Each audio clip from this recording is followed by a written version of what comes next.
Brink takes place on the Ark. It's an immense artificial floating city at sea, built as part of a contemporary green vision, but now existing in 2045, and having lost contact about 20 years beforehand with the rest of the Earth, it exists in complete isolation with what were originally sustainable resources now in limited supply.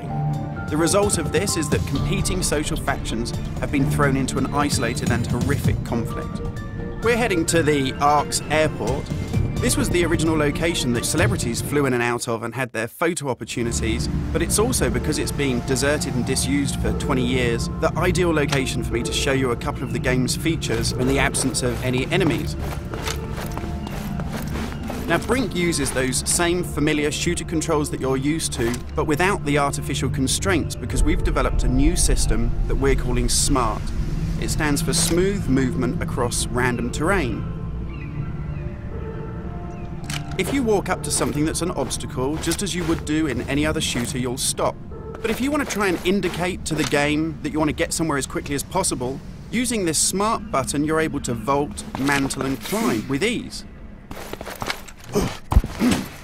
And this is a cool system for helping you navigate through the game, but it's not an autopilot. You don't enter a canned animation that you can't get out of. It's great for advanced players too.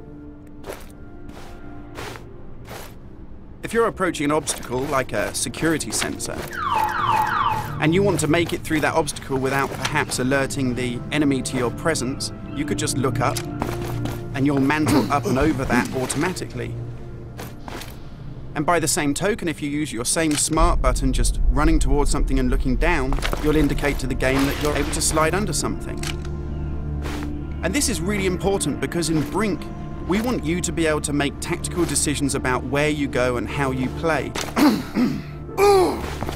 It's not a rail shooter where you're on a kind of minecart witnessing canned cinematics. And that's important too, because in Brink, irrespective of whether you play offline or online, you can create a cool identity for yourself that really reflects how you want to play the game.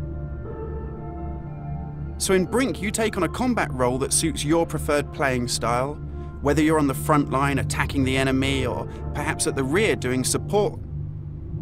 You'll take part in military objectives as part of a coordinated squad.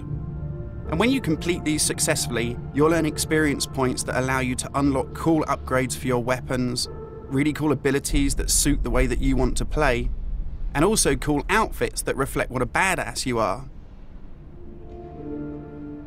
And you can do this irrespective of whether you play offline in traditional single-player style mode with no internet connection, or play cooperatively with up to 7 friends, or go online and play fully where the entire game is full of strangers.